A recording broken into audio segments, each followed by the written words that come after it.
Dan pada segmen ini pertanyaan akan dimulai dari calon presiden nomor urut 1, Bapak Anies Rashid Baswedan. Kami kemudian akan mengundang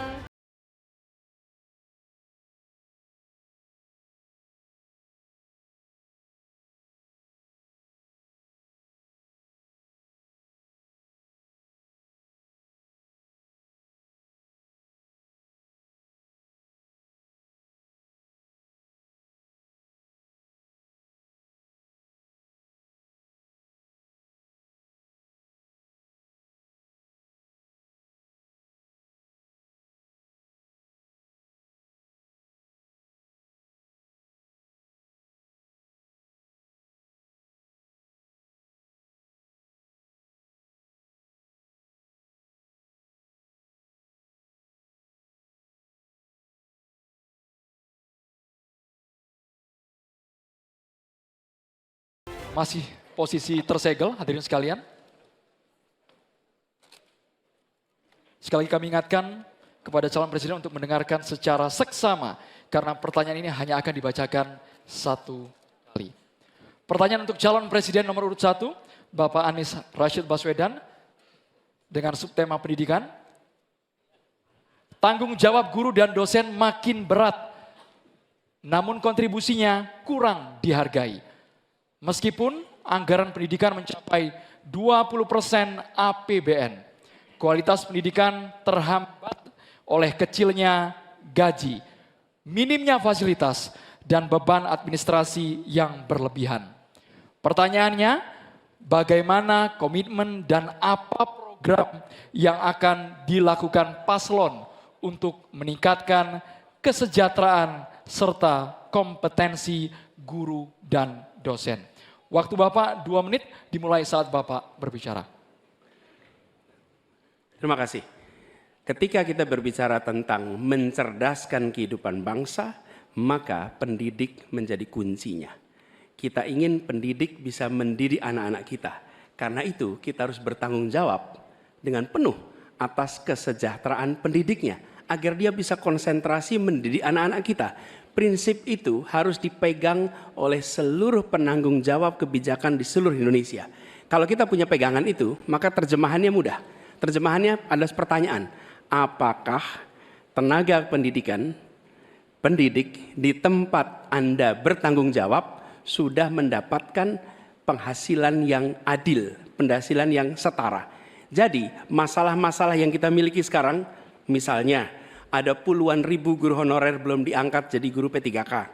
Ada 1,6 juta guru belum tersertifikasi, lalu beban administrasi. Itu semua bisa diselesaikan dengan prinsip tadi, bahwa kita harus bertanggung jawab atas kesejahteraan pendidiknya.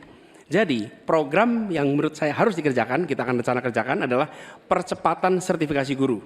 Pengangkatan 700.000 guru honorer menjadi guru P3K. Kemudian beasiswa untuk anak guru dan anak dosen serta anak tenaga kependidikan. Jangan sampai mereka mendidik ratusan anak tapi anaknya tidak pernah bisa menyelesaikan pendidikan sampai tuntas.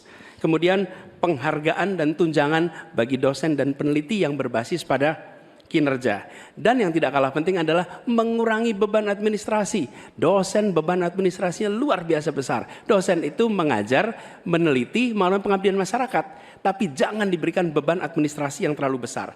Jadi prinsipnya ada nilainya dulu yang kita pegang, kemudian ada turunan teknisnya, teknokrasi yang tadi saya sampaikan, dan kemudian bebaskan dari beban-beban yang tidak perlu. Demikian jawaban kami. Terima kasih. Selanjutnya kami persilakan kepada calon presiden nomor urut 2, Bapak Prabowo Subianto, untuk menanggapi atas jawaban yang disampaikan oleh Bapak Anies Baswedan. Waktu Bapak 1 menit dimulai saat Bapak berbicara. Secara garis besar ya, secara objektif saya menilai jawaban-jawaban Pak Anies baik, bagus, relevan. Saya banyak setuju dengan jawaban tersebut. Mungkin maklum beliau mantan Menteri Pendidikan begitu. Siap Bapak. Tapi enggak, saya sangat sependapat. Saya mau nambahkan bahwa kita harus mengaudit, mengkaji sekarang sistem kita ini baik atau tidak. Karena banyak sekali kebocoran-kebocoran dalam alokasi dana yang diturunkan sampai ke tingkat kabupaten dan sebagainya. Ini menyangkut memang masalah mental dan budaya banyak pejabat-pejabat kita. Jadi kita harus koreksi diri, kita harus audit, dan di mana masalah sistemik yang kurang baik harus kita perbaiki. Kita harus berani memperbaiki sistem yang kurang baik. Terima kasih.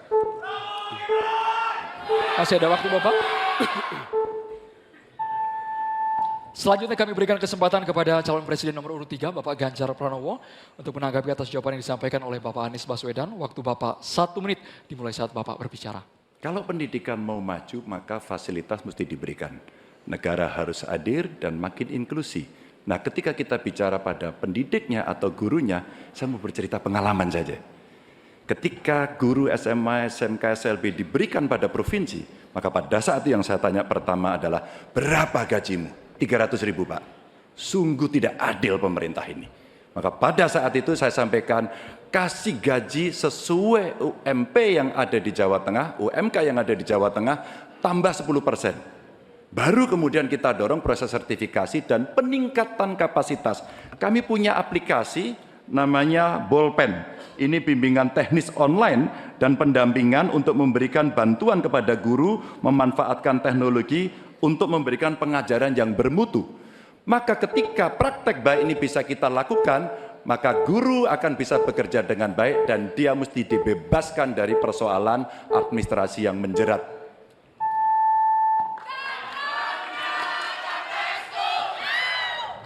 Selanjutnya, calon presiden nomor urut 1 Bapak Anies Baswedan untuk merespon tanggapan dari calon presiden nomor urut 2 dan juga calon presiden nomor urut 3. Waktu Bapak 1 menit dimulai saat Bapak berbicara. Terima kasih Pak Prabowo, terima kasih Pak Ganjar atas kesepemahaman ya terkait persoalan ini. Dan memang kita harus melihat pengeluaran di bidang pendidikan jangan dipandang sebagai cost, sebagai biaya, tapi pandanglah sebagai investasi. Karena itu negara jangan pelit kalau bicara tentang investasi di bidang pendidikan. Dan jangan pelit kalau sama guru.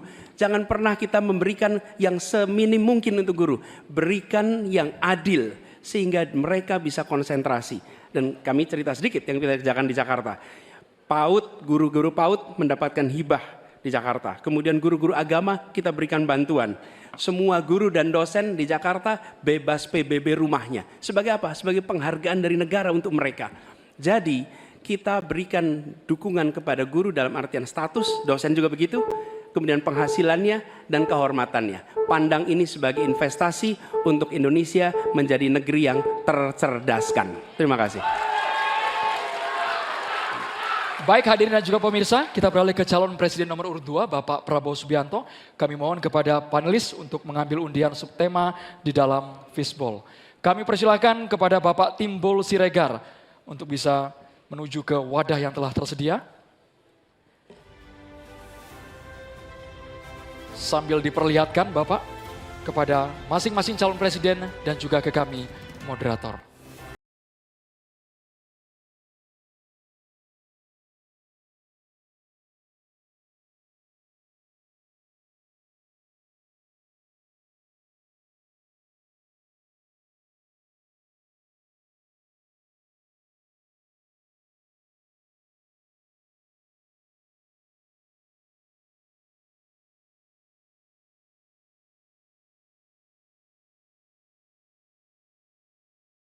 Masih tersegel, Pak.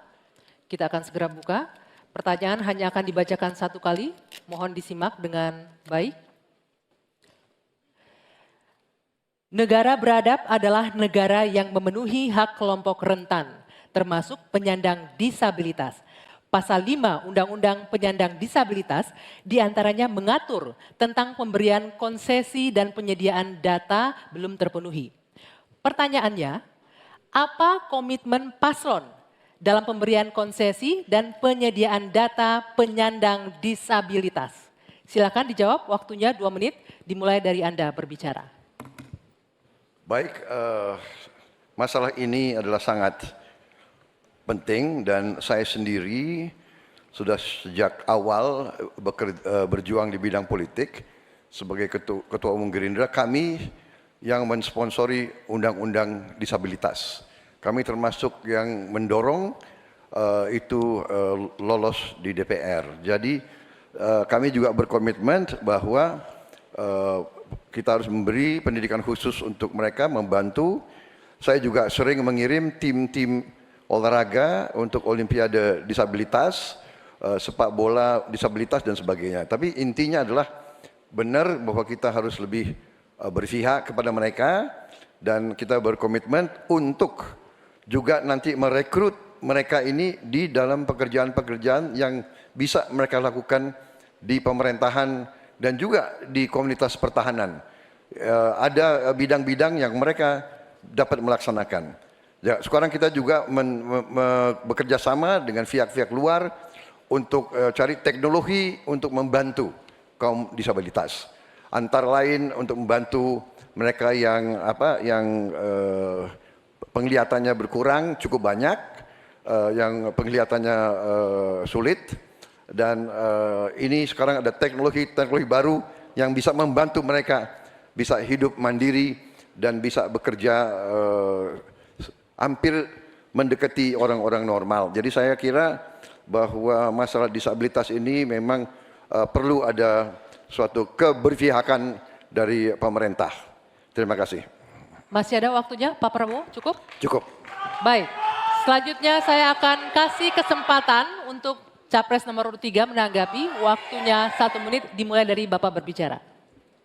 Ini pertanyaannya soal data kan ya. Data dan komitmen kita terhadap data disabilitas. Yang pertama, negara harus hadir, tidak boleh alpa. Yang kedua, kita mesti menyiapkan data dengan baik. Kenapa kami pakai KTP Sakti? Satu KTP saja kita bisa profiling semuanya termasuk disabilitas. Maka kalaulah satu data Indonesia lalu kita cropping satu saja terkait dengan disabilitas, maka perlakuan kita bisa kita berikan apapun untuk mereka. Termasuk, saya mau cerita pengalaman saja, ketika merancang pembangunan, hadirkan mereka, kasih ruang pertama untuk mereka berpendapat. Maka pada saat itu, semua akan mendengarkan apa kebutuhan mereka. Itulah yang nantinya akan keluar menjadi kebijakan publik, apa yang mesti disampaikan kepada mereka, sehingga no one left behind ini diberikan, dan mereka akan mendapatkan apa yang dia inginkan. Gitu. Ya, selanjutnya saya akan memberikan kesempatan untuk Capres nomor urut 1, Pak Anies, menanggapi jawaban dari Pak Prabowo. Waktunya 1 menit. Dimulai dari Anda berbicara. Ya, apa yang disampaikan Pak Prabowo tadi baik, izinkan kami meneruskan Pak Prabowo. Data ini diperlukan komprehensif.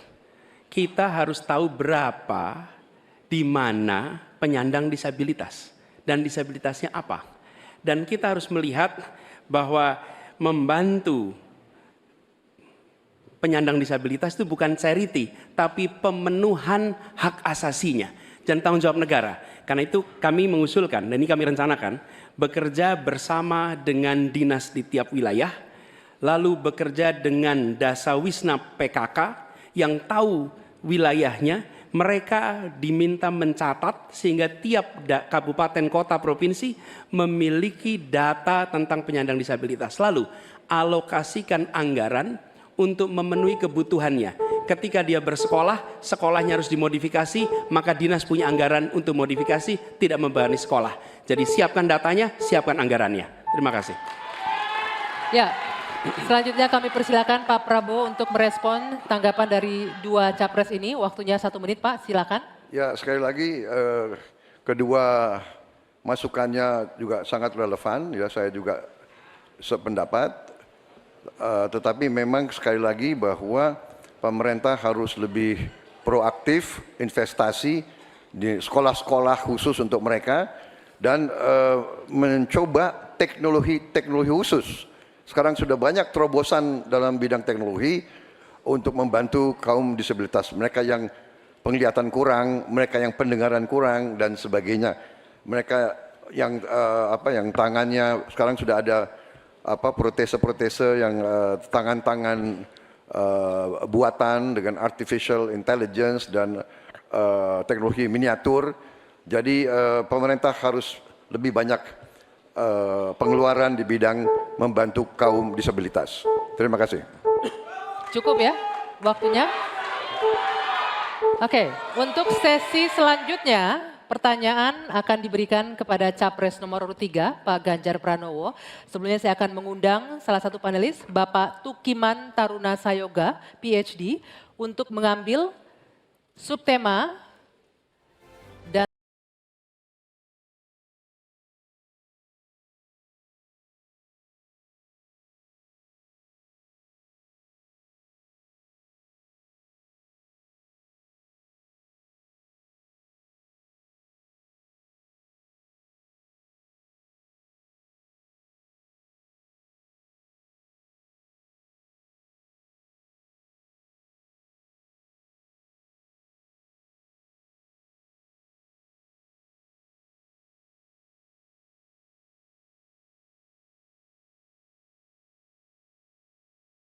Isi amplop masih tersegel.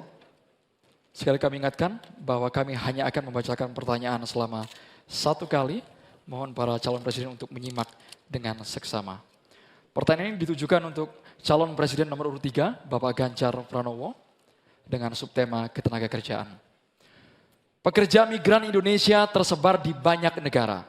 Di sana mereka banyak mengalami masalah, mulai dari masalah hukum, pelecehan, hingga kesehatan mental. Pertanyaannya, bagaimana strategi paslon menjamin keselamatan dan kesejahteraan pekerja migran Indonesia? Waktu Bapak 2 menit untuk menjawab dimulai saat Bapak berbicara. Silakan. Terima kasih. Kembali negara hadir dengan segala perangkatnya. Ada duta besar di sana. BP2MI ada juga. Kementerian Tenaga Kerja ada. Pemerintah daerah ada. Kami mau bercerita pengalaman. Karena kemarin kami komunikasi dengan pekerja migran kita yang di Hong Kong. Kita live bersama dan mereka menuntut apa yang menjadi pertanyaan ini. Pak Ganjar, apa pelindungan yang diberikan kepada kami? Inilah panic button, inilah nomor telepon dan kalian kalau ada masalah telepon ke situ. Kalau tidak, maka ini akan kita tarik di pemerintah tertinggi agar kita bisa mengintervensi. Kenapa ini menjadi penting? Masalah-masalah yang mereka hadapi, satu, mulai mereka berangkat legalitasnya mesti beres. Mulai mereka berangkat kita sudah harus tahu skillnya apa. Mulai mereka berangkat apa yang ada dalam kontrak kerja. Kita pastikan semuanya. Dari kementerian yang ada, lembaga yang ada, itulah kontrol dilakukan. Kenapa saya bicara sampai mesti ada tempat melapor, duta besar yang aktif agar kita bisa melindungi segenap bangsa Indonesia dan seluruh tumpah darah. Warganya dimanapun mesti dilindungi. Dan dari sinilah pengalaman kami pernah membebaskan beberapa pekerja yang bermasalah, baik di Arab Saudi, di Sudan, terus kemudian di Kamboja, yang mereka terindikasi TPPO. Maka ketika kemudian melihat seperti ini, tindakan tegas adalah dari pemimpin tertinggi. Pengalaman saya jadi gubernur. Maka yang saya telepon adalah Menlu, yang saya telepon adalah duta besar, dan bagaimana kita beraksi agar kita bisa menyelesaikan persoalan itu. Komitmen ini tidak terlalu sulit. Ketika data benar, instrumen benar, melakukan dengan cara yang benar, maka seluruh persoalan akan cepat diselesaikan. Waktunya habis Bapak. Sekarang kami berikan kesempatan kepada calon presiden nomor urut 1, Bapak Anies Baswedan, untuk langsung menanggapi. Terima kasih, Pak dengan Ganjar. waktu 1 menit. Meneruskan apa yang tadi disampaikan. Saya berjumpa dengan para pekerja migran di Malaysia, ngobrol dengan mereka permasalahannya. Datang ke desa pekerja migran di Wonosobo, pasti Pak Ganjar juga tahu. Nah, apa yang saya temukan? Memiliki kewenangan di pemerintahan tidak berarti memiliki pengetahuan tentang permasalahan. Yang dimiliki kewenangan, pengetahuan siapa yang tahu? Justru aktivis-aktivis pekerja migran. Jadi kami melihat harus dilibatkan para aktivis pekerja migran, mereka yang tahu lubang-lubang masalah di dalam melindungi pekerja migran. Kita memang betul, kita ingin melindungi sejak pra keberangkatan sampai mereka berada di sana. Tapi di tengah itu banyak sekali lika-liku yang ketika kita berada di birokrasi, banyak yang tidak diketahui. Karena itu kami melihat, libatkan mereka, lalu negara kolaborasi. Kewenangan dimiliki negara, pengetahuan dimiliki oleh para aktivis itu, kita eksekusi, melindungi dan memastikan mereka bisa hidup bekerja dengan tenang di sana. Waktunya habis. Selanjutnya kami berikan kesempatan kepada Bapak Prabowo Subianto, calon presiden nomor urut 2 untuk menanggapi atas jawaban yang disampaikan oleh Bapak Ganjar Pranowo. Waktu Bapak 1 menit dimulai saat Bapak berbicara. Saya kok ya harus mengakui juga bahwa saya banyak sependapat dengan dua. Berarti apa ya, keberpihakan kita kepada kaum pekerja di luar negeri itu sebenarnya sama. Semua benar. Tetapi menurut saya ada berapa kedutaan kita di beberapa negara kewalahan, masalahnya terlalu banyak. Jadi benar yang disampaikan Pak Anies, aktivis-aktivis ini sangat membantu untuk mengikuti dan membantu pekerja migran kita di mana-mana. Saya pernah pengalaman, saya pernah diberitahu oleh seorang aktivis, seorang perempuan tentang seorang pekerja perempuan di Malaysia yang 2 minggu lagi mau digantung. Kalau tidak ada berita dari aktivis perempuan ini, kita tidak bisa bantu dan intervensi. Jadi benar peran aktivis-aktivis sangat penting di bidang pembelaan hak-hak pekerja kita di luar negeri. Mereka adalah pahlawan-pahlawan. Waktunya habis, Terima Bapak. kasih. Waktunya habis. Mohon tenang hadirin sekalian.